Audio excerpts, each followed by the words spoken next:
In this lesson, we're going to finish up the final details on the lower half of the controller. So let's go ahead by right-clicking on the part and open the part up. You can still see we need to shell it. So before we add any fillets, let's go ahead and shell this.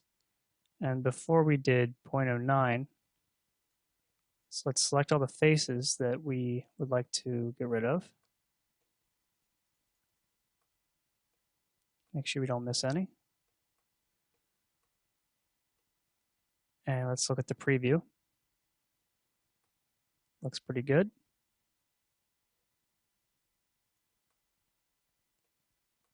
Looks like we missed a face. So if you miss a face, you can always go back and edit the shell. Select the face, and it should update properly, like so.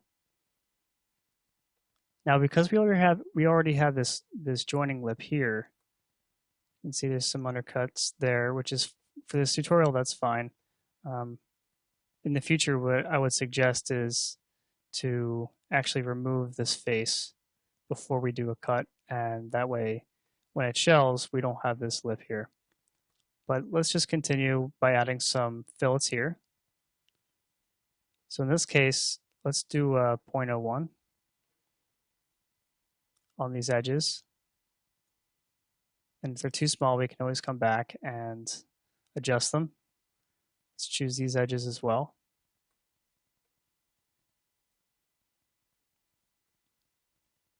You can see if the fillet doesn't continue all the way, it means that it's not tangent.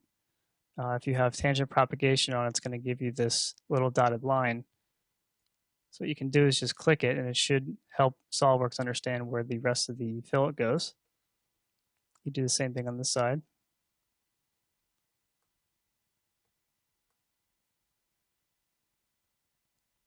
So it looks pretty good.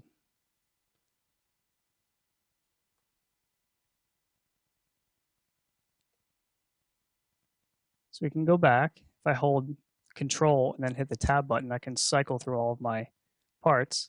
Let's go back to the assembly. Let's hit yes for updating.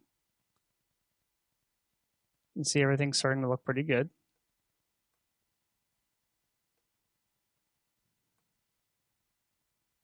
And if we do a cross section here, we can check out exactly how it looks on the inside.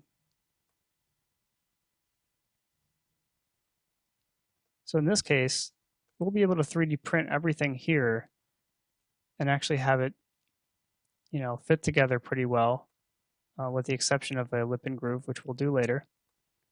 But so what we can do is continue to shell out the rest of these parts. So I can open this part, choose shell, I can make this 0.09.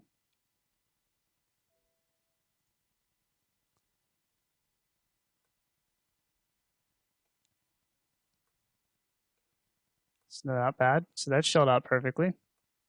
You can see there's actually some issues here. Probably has to do with the loft we created earlier. But if that's the case, what we can do is actually just delete these faces and should heal them appropriately. So I'm going to do this for the rest of the parts. And then for the next lesson, we're going to open up the trigger buttons and work on doing some sketch text.